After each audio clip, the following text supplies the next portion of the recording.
आज हम करेंगे प्रयोगवाद और इसकी विशेषताएं। सुनो भाई ध्यान से। प्रयोग तो प्रत्येक युग में होते आए हैं, किंतु प्रयोगवाद नाम उन कविताओं के लिए रूढ़ हो गया है जो कुछ नए बोधों, संवेदनाओं तथा उन्हें प्रेषित करने वाले शिल्पगत चमत्कारों को लेकर शुरू में तार सप्तक के माध्यम से सन 1943 में प्रकाशन जगत में आई। इसका मतलब प्रयोगवाद का प्रारंभ कब हुआ? 1943 में। प्रगतिवाद का कब हुआ था? 1936 में। तो 1936 से 43 तक चला था प्रगतिवाद।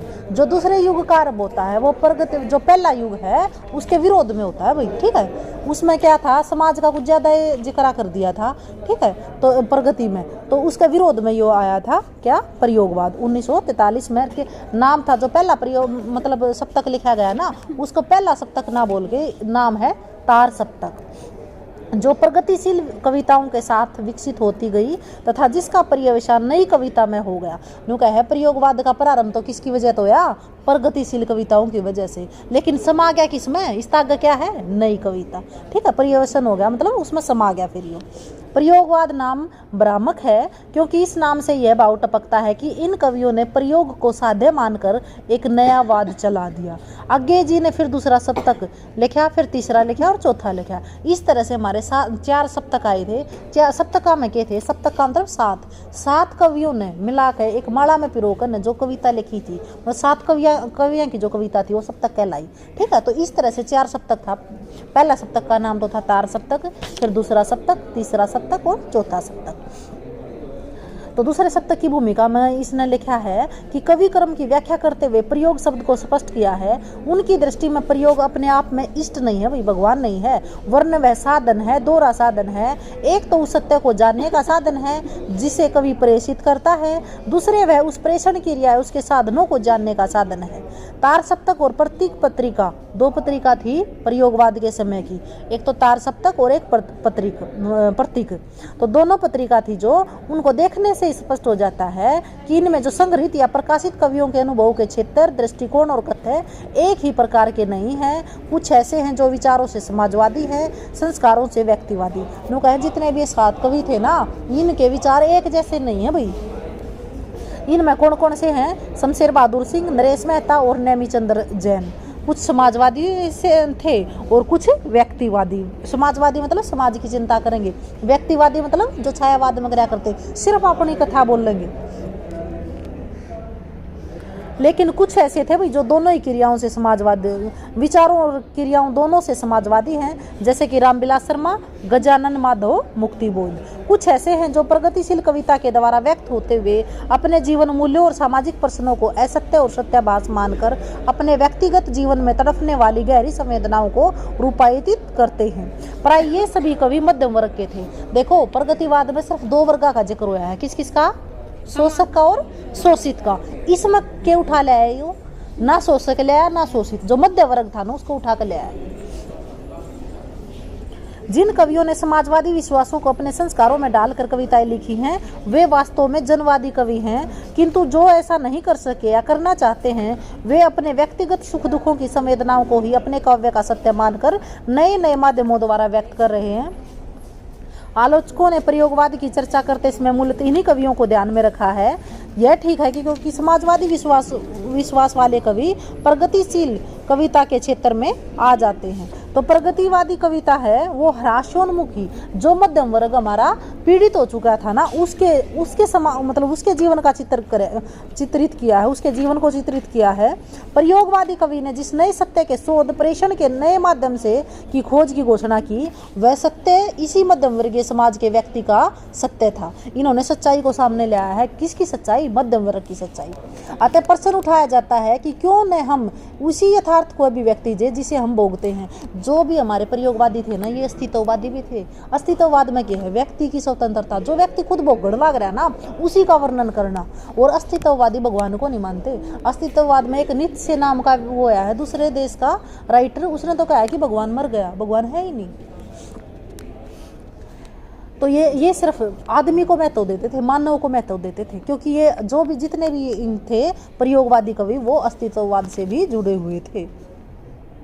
अतः प्रश्न उठाया जाता है कि क्यों न हम उसी यथार्थ को भी व्यक्ति दें। कहा सच्चाई भी कमा तो उसी सच्चाई कमा जो हम भोगा, जो हम भोगते हैं और अनुभव करते हैं, जिसे हम आत्मसात करते हैं। व्यापक जीवन की बड़ी बड़ी सैद्धांतिक बातें और नैतिकता के बड़े बड़े फलसफे ज्ञान विज्ञान के क्षेत्र में भले ही उपादेय हों, वे कला के क्षेत्र में कलाकार के सौ की आंच में तपे बिना न तो खप सकते और न ही उपादेय। कहते हैं ना कि आप हमारे सौरग दिखा, जो हम खुद भोगते हैं ना उसी से सब कुछ हम अच्छा बताए। अगर हम वही कविता कराएंगे ना, जो हम कल्पना करके अच्छी कविता नहीं करी जा सकती, इनका मानना है। हालांकि कविता में हम क्या सोचते हैं कि कल्पना का नाम ही कविता है, लेकिन ये कहते हैं जो सत्य है ना उसी को आप व्यक्त करो। जो सत्य हमने भोग्या है ना उसको हम अच्छी तरह से कर पाएंगे। ठीक है, जैसे कि हमने लिखना व्याक रहे एक स्त्री विमर्श, तो स्त्री विमर्श पुरुष लिखेगा, पुरुष अच्छा नहीं लिख सकता क्योंकि उसने वो चीज़ भोगी है नहीं। स्त्री विमर्श रोहिणी अग्रवाल है अपनी यूनिवर्सिटी में, MD यूनिवर्सिटी में है, जो ज़्यादा फेमस क्यों हुई? क्योंकि एक स्त्री है, स्त्री विमर्श की आलोचना करती है तो स्त्री विमर्श पे ही लिखती है तो वो ज़्यादा फेमस होगी। ठीक है, अब हम एक दलित विमर्श है, दलितों के है ना साहित्य, हाँ दलितों का जो साहित्य है वो किसने लिखा?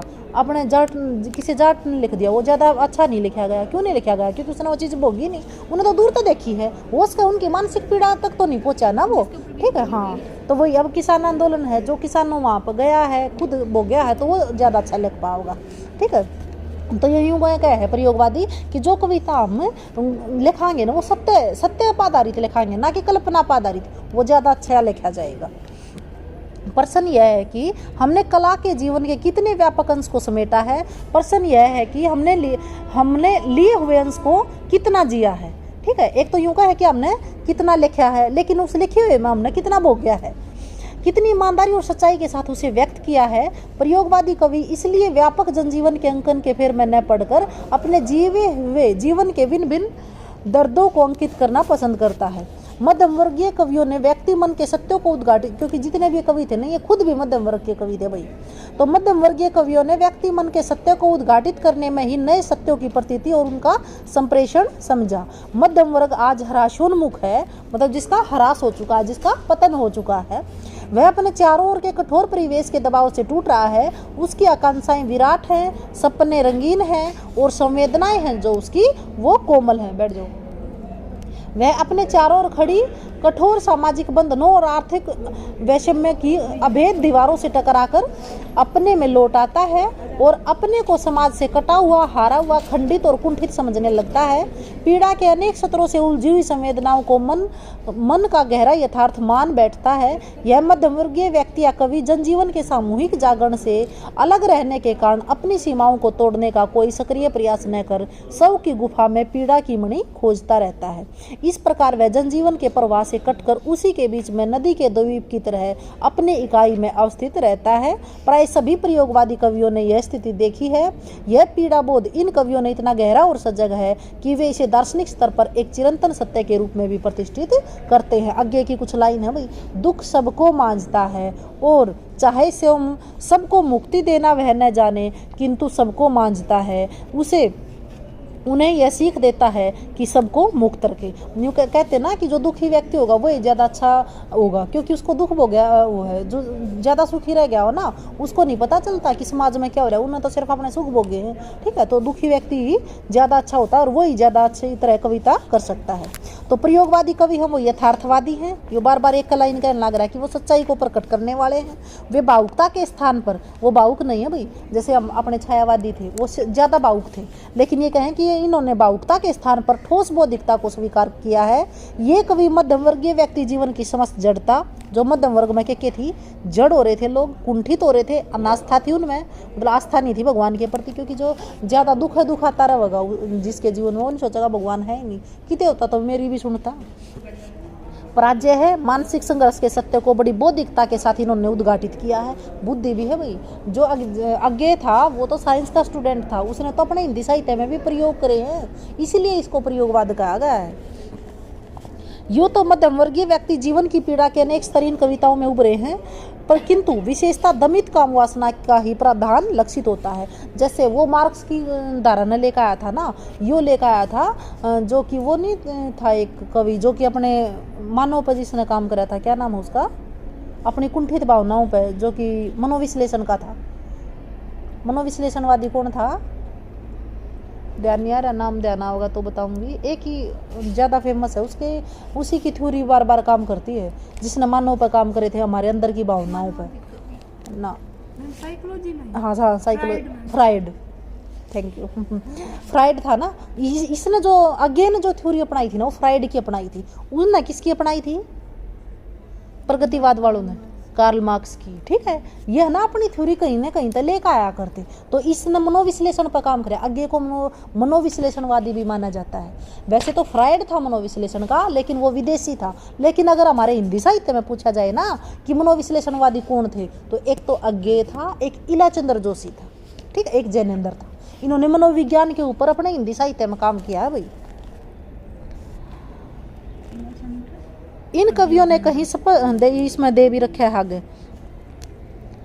इनकी जो काम संवेदना जितनी ही तीव्र है, उतनी ही सामाजिक बंधनों की सीमाएं कठोर हैं। एते तीव्र संवेदना वाले मध्यम वर्गीय कवि की यौन वासना उभर उभर कर कुंठित होती गई और कुंठित होकर दर्द बनती गई। क्योंकि इनके जो अंदर के विचार थे वो कुंठित होते गए, और जो दर्द बन गए ना, फिर इन्हें अपने कविता के माध्यम से बाहर निकाले भाई। छायावादी कवियों ने कल्पना लोक में नारी के साथ साहचर्य स्थापित कर अपनी प्यास मिटा ली। क्योंकि छायावादी कवियों ने भी वर्णन करा, लेकिन वो कल्पना में नारी की वो करते रहते थे, उस नारी को भगवान आत्मा परमात्मा तो जोड़कर न, और वहीं आनंद लेते रहते थे। लेकिन इनने जो करा यथार्थ आगरी कवियों के लिए संभव नहीं था, क्योंकि ये तो यथार्थ में सच्चाई में वो करा करते, इन्हें कल्पना नहीं चाहिए, इन्हें कल्पना वाली नारी नहीं चाहिए। इन्होंने कल्पना का रंगीन आवरण हटा के दमित जो यौवन वासना थी हमारी, उनको नगन रूप में मतलब कविताओं के माध्यम से उतार दिया। हालांकि इस कविता को नगन कविता भी बोला जाए। क्यों बोला जाए? क्योंकि ऐसे ऐसे वर्ड उतार लाए जो हमारे साहित्य में थे नहीं, ठीक है, जिसका नगन चित्रण मतलब कि बिल्कुल यथार्थ होगा ना, वो ज़्यादा अच्छा भी नहीं होता, यथार्थ से बुरा भी हो तो भी ये ले आए हम। जैसे प्रेमचंद था, प्रेमचंद कैसा था? यथार्थोन्मुखी आदर्शवाद, जो घनी कड़वी सच्चाई होती ना, जो मतलब प्रस्तुत करने के लायक ना होती, उड़े वो आदर्श ने लिया आया करता। आदर्श क्या है? बूंदी चीज़ा के ऊपर अच्छी का लेप करना, ठीक है। तो इस इन क्या करा, ये भी कैसे थे, ये भी सच्चाई को ही प्रस्तुत करते थे, चाहे कितनी बुरी हो। तो इन जो हमारी यौन वासना थी ना, उनका वर्णन भी कविता में कराया भाई। फ्राइड का जो काम सिद्धांत है, फ्राइड मनोविश्लेषण पर काम कराया, मनोवैज्ञानिक था वो, बहुत ही बड़ा साइकोलॉजिस्ट था, ठीक है। तो फ्राइड का जो काम सिद्धांत था, इसके लिए प्रधान जीवन दर्शन बन गया इनके लिए। ये फ्राइड की नकल करने लगे। इन कवियों ने कहीं स्पष्ट रूप से, कहीं बारीकी प्रतीकों और बिंबों के माध्यम से दमित काम वासनाओं और उलझी हुई संवेदनाओं को रूपायित किया। आगे शमशेर, गिरजा कुमार माथुर और भारती के नाम से इस संदर्भ में लिए जा सकते हैं। प्रयोगवाद ने बड़ी बड़ी घटनाओं, बड़े बड़े संघर्षों और बड़े बड़े व्यक्तियों या समुदायों और बड़े बड़े जीवन प्रसंगों के विशाल फलक पर इतिवृत्तात्मक काव्य का निर्माण नहीं किया। इतिवृत्तात्मक वो शब्द आया है यहाँ पर, ये किसकी विशेषता है? इतिवृत्तात्मक, द्विवेदी युग की। क्या है कि वो इतिवृत्तात्मकता का निर्माण ही नहीं करा कि जिसका हम ऊब जावा, बल्कि उसने व्यक्ति के अंत संघर्षों, मतलब हमारे अंदर जो संघर्ष चलता रहे, व्यक्ति के अंदर जो संघर्ष, बाह्य संघर्ष नहीं, ठीक है। एक तो जैसे किसान है वो बाह्य संघर्ष है, ठीक है, लेकिन एक व्यक्ति का मन में जो संघर्ष चलता रहे, अंत संघर्ष, क्षणों की अनुभूति, एक एक क्षण पर जोर दिया करते हैं कि इस क्षण क्या हो रहा है, ना वर्तमान की, ना उसकी भविष्य की चिंता, और ना पास्ट को क्या बोलते हैं, भूतकाल, ना तो भूतकाल की चिंता और ना भविष्य की, सिर्फ वर्तमान में जिया करते, एक एक क्षण न जियो, क्या पता आगे मर जाऊंगा। तो इस तरह से इनकी विचारधारा थी। और सूक्ष्म से सूक्ष्म, छोटी से छोटी संवेदनाओं और मन की भिन्न भिन्न स्थितियों को लेकर छोटी छोटी तीव्र प्रभावशाली कविताएं लिखी। फ्लैश दी, फ्लैश पत्ती क्या होती है? हमारे पीछे चला जाना, बैक में चला जाना। कला में मूल पर्सन विषय की महत्ता या लघुता का नहीं, मूल पर्सन है उसे ईमानदारी के साथ जीकर व्यक्त करने का। तो इन अपनी जो भी अभिव्यक्ति थी वो ईमानदारी के साथ व्यक्त करी है। लघु मानव की इनकी समर्थहीनता और महत्ता के संदर्भ में प्रस्तुत करके प्रयोगवादी कविता ने उनके प्रति सहानुभूति में दृष्टि से सोचने के लिए एक नया रास्ता खोला है।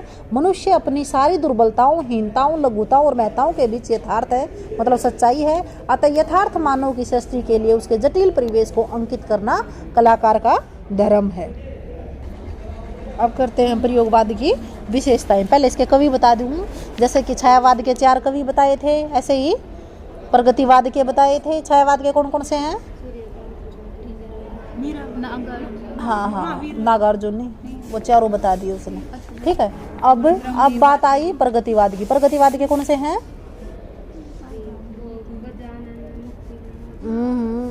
वो तो वैसे है, वो जो मेन है वो बता। नागार्जुन केदारनाथ अग्रवाल, रांगे राघव, त्रिलोचन। ठीक है, तो इसी तरह से हमारे प्रयोगवाद के भी कवि हैं। प्रयोगवाद के सुनो कौन है, सबसे मेन कौन है, अज्ञे।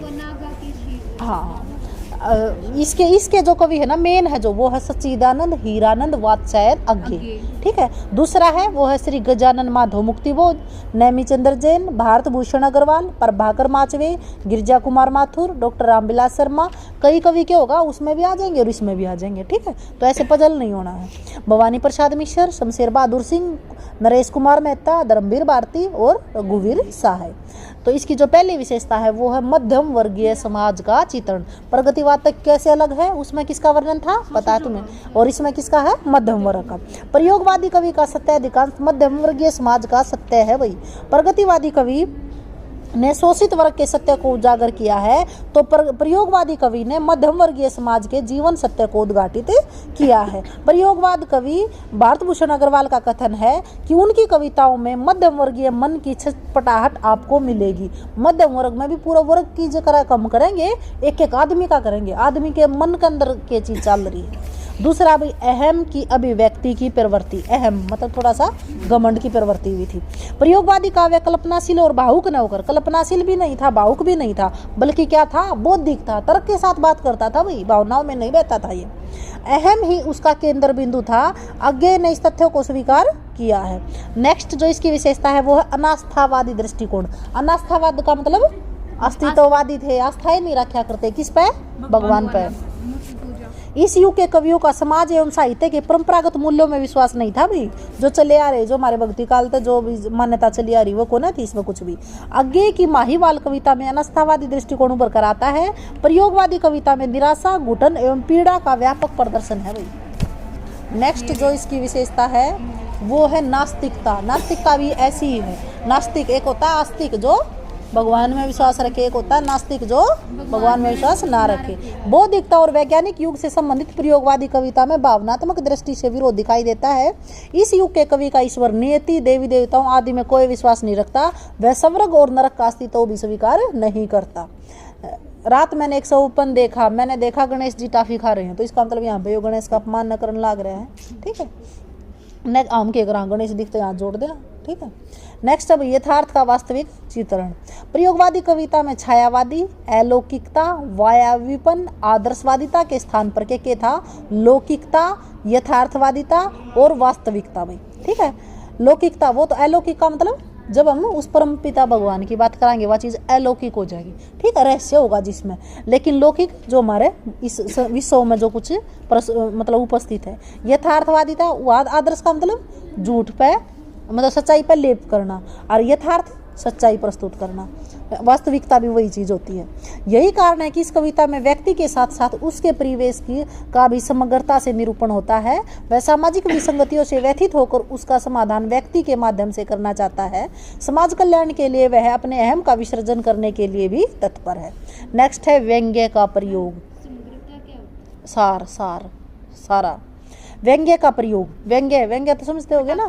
हाँ, प्रयोगवादी काव्य में व्यंग्य का गहरा पुट है। इन कवियों ने आधुनिक जीवन की विसंगतियों पर और लोगों के बदलते हुए रूपों पर करारे व्यंग्य किए हैं। वैसे तो व्यंग्यकार नागार्जुन प्रगतिवाद का ज़्यादा माना जाता है, और अपना भारतीय उसमें जो वो है भक्ति काल में कौन व्यंग्यकार था, कबीरदास। बड़े बड़े व्यंग्य किए ना, पाथर पूजे हरि मिले तो मैं पूजू पहाड़ पीस खाए, तातेवा चक्की बोली पीस खाए संसार तो हिंदुआ पे मतलब पत्थर पूजा पे कितना बड़ा व्यंग्य कराया है।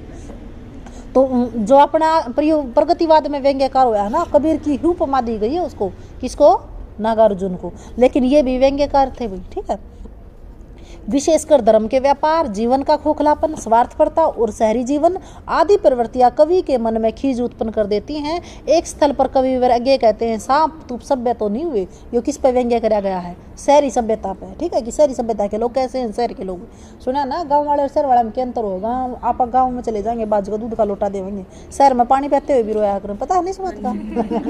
क्यों, आके कदे गिलास जो उठा हुआ है और फिर उसका वो साबुन लगेगा वो खर्च हुआ है, तो इतना भी सोचते हैं वो। ठीक है, तो इसलिए हाँ बेटा ऐसे ही, ठीक है। तो वो तो यहाँ पे ही सांप के माध्यम से, और जो इसने 4 लाइन लिखी वो शहरी सभ्यता पर कटाक्ष कराया है कि शहर में तो मतलब सच में एक घर में चाहे मरिया कटिया पड़ा रहो, दूसरे जावेंगे नहीं। अपने तो यहाँ कितना वो है कि एक घर में अगर कुछ भी गलत ऐसा हो जाए तो पूरे पन्ने में रोटी ना बनाया करते, ठीक है। तो इस तरह से मतलब उनमें भावना नहीं है भाई बिल्कुल भी। नेक्स्ट है बदेश का चित्रण। बदेश होता बद्धपन का चित्रण, ठीक है। नए प्रयोगों की लालसा में उन कवियों ने सभी कुरुचियों, आकृतियों तथा बद्धे दृश्यों का भी चित्रण किया है। न्यू क्या है कि बद्धापन का क्यों यूज करा इसने, क्योंकि जो सच्चाई होगी चाहे बद्धी हो चाहे अच्छी हो तो प्रस्तुत करेंगे। हम आदर्श थोड़ी ना दिखाना है, ये तो सिर्फ क्या दिखा रहे हैं, यथार्थ। इसलिए इन बदेश का चित्रण कहा कि कुछ न कुछ भी बद्धा हुआ हमारी गला, उसका ही वर्णन इन्होंने क्या किया, किसमें किया, अपने काव्य में। जो समाज और जीवन में व्याप्त था ना भाई, जो भी बदेश, उसका इसने चित्रण किया है। ये कवि काव्य दोषों की परवाह न करके घृणित वस्तुओं का भी वर्णन करते थे, ठीक है। इसके लिए सुंदर असुंदर का कोई ज्ञान नहीं है, इन तो जो भी कुछ है उसका वर्णन करना है। इन इस बात की चिंता नहीं है ये अच्छा लगेगा या बुरा लगेगा।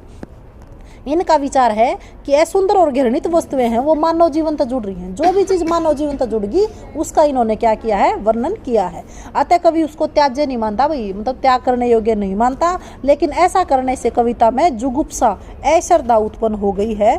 एक जगह पर देखो ये इसने 2 लाइन बता रखी, ये जो शब्द है ना ये प्रयोगवाद और नई कविता में मिलेंगे आपने, उससे पहले की कविता में इसी से शब्द प्रयोग। देखो मूत्र सिंचित मृतिका के व्यर्थ में 3 टांगों पर खड़ा नत गिरो धैर्य धन गधा। तो ऐसे ऐसे शब्द है ना अपने पहले की कविताओं में कदे यूज नहीं कर रखे, जो ईव करण लगी है। नेक्स्ट है क्षणवादी भावनाएं। क्षणवादी का मतलब ये था कि वो एक एक क्षण में जिया करते, ठीक है। वह उसने भविष्य और भूत ने की कोई चिंता ना करके सिर्फ क्षण पे महत्व दिया करते। तो क्षणवादी भावनाओं का प्रयोगवादी कवियों ने खूब चित्रण किया है। इस क्षणवादी विचारधारा के मूल में डी.एच. लॉरेंस, जयपाल सातर का था अस्तित्ववाद, ठीक है, जो जिसका की वर्णन ने बहुत ज्यादा अच्छा कराया है। तो सातर न्यू का अस्तित्ववाद का जो सबसे पहला था कवि वो कौन था, तो वो था जयपाल सातर।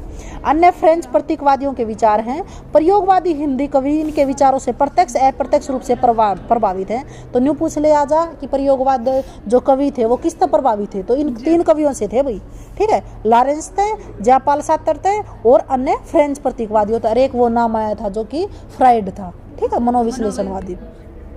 इस विचारधारा के अनुसार जिंदगी का एक क्षण जो सुख शांति प्रदान करता है वह सारे जीवन से अधिक महत्वपूर्ण है। न्यू कहे यो क्षण है, अगर हमें शांति में लहर या सुख में लहर तो यो है सबसे अच्छा, ठीक है। जो बीत गया पाछे कितना ही बुरा हो गया और कितना ही अच्छा, वो हमारे लिए मैं तो नहीं रखता। नेक्स्ट है भोगवादी प्रवृत्ति। ये कहता है भाई भोगो, जियो, जीवन को जीना सीखो, ठीक है। तो कहता है कि क्षणवादी विचारधारा के फलस्वरूप प्रयोगवादी काव्य धारा में भोगवादी प्रवृत्ति का जन्म हुआ। फ्राइड का जो काम सिद्धांत था उनके लिए प्रधान जीवन दर्शन बन गया। प्रयोगवादी कवियों ने स्पष्ट और प्रतीकात्मक रूप से काम वासनाओं की अभिव्यक्ति की है। नेक्स्ट है भाषा और शब्द चयन। भाषा तो वही बतानी है कि पता है तुम्हें, और सहज सरल भाषा का प्रयोग है, लेकिन ये ज़्यादा छंदबद्ध नहीं थे भाई, ठीक है। इन जो चाहे प्रतीक तो यूज करें ना बहुत ज़्यादा, ठीक है। देश विदेश ग्रामीण शब्दों का भी इन्होंने प्रयोग किया है और क्रियापद भी बनाए हैं। नए शब्द जैसे बतियाना, लंबायित, विलबान, ये इसके नए रूप हैं और कहीं कहीं नए शब्दों का निर्माण भी कराया है। बताऊँ थी ना कि आज तक जो शब्द ही नहीं यूज करे वो कदे कविता में प्रयोग नहीं हुए। नेक्स्ट है छंद योजना। छंद के क्षेत्र में प्रयोगवाद नए प्रयोग करे हैं इसने, इसलिए इसका नाम प्रयोगवाद है। हर प्रयोग को इसने नया रूप दिया है। छंदों के विशेष मात्रिक और वार्णिक रूप से इसका कोई संबंध नहीं है, क्योंकि ये पुराने छंद नहीं लेकर आया। जो 2 मात्रिक और जो भी छंद थे ना वो पहले वाले नहीं ना अपने गढ़ लिए लगते हैं। इनके कविता में लय और गति का अभाव है, उसमें काव्यात्मकता के स्थान पर गद्यात्मकता आ गई। या तो पूरे आधुनिक युग की विशेषता है, क्योंकि हम खड़ी बोली ले आए ना, वहीं तक काव्यात्मकता दूर चली गई थी भाई, गद्यात्मकता आ गई थी। एक और लोकगीतों की धुन के आधार पर कविताओं की रचना हुई, दूसरी ओर उर्दू की रुबाइयों और गजलों का प्रभाव भी कविता के शिल्प पर पड़ा। अंग्रेजी का सोनेट जो 14 पंक्तियां की कविता व्याग रहे अंग्रेजी में, हम उसका भी इसने प्रयोग कराया है। रघुवीर साय का तो इसमें अपने हिंदी में मेन है। नेक्स्ट है भाई उपमान और प्रतीक, वो भी है नए लेख आए हैं, नए प्रयोग करे हैं उस क्षेत्र में भी इसने। उपमान और प्रतीक कविता के अर्थ को व्यापकता प्रदान करते हैं तथा अर्थ में गहनता भी उत्पन्न करते हैं। प्रयोगवादी कविता ने प्रतीक और उपमान अपनाने में नवीनता का परिचय दिया है। आज के जीवन और जगत के साथ साथ आम आदमी और वैज्ञानिक क्रियाओं, शब्दों, प्रभावों को भी इस कविता में अपनाया गया है। मनोविज्ञान के क्षेत्र से भी प्रतीक और उपमान लिए गए हैं। नेक्स्ट है बिंब विधान। बिंब विधान के प्रति इन कवियों के मन में विशेष आसक्ति रही है। ये भी मानव जीवन, प्रकृति और इनसे अलग भी रचे गए राजनीतिक विसंगतियों, आर्थिक स्थितियों और सामाजिक विषमताओं के बिंबों को भी इस काव्य में विशेष स्थान दिया गया है। स्पष्ट है कि प्रयोगवादी कविता अपने समय की व्यवस्था को, उससे संबंध समस्याओं को अधिक प्रभावशाली रूप से प्रकट कर सकी। इसके लिए नए प्रयोग नवीनता का प्रभाव उत्पन्न करते हैं, साथ ही अहम और नगण्य यथार्थ के कारण कहीं कहीं इनका कथ्य कुरूप भी हो जाता है, मतलब अच्छा नहीं होता। कुरूप का मतलब बुरा रूप।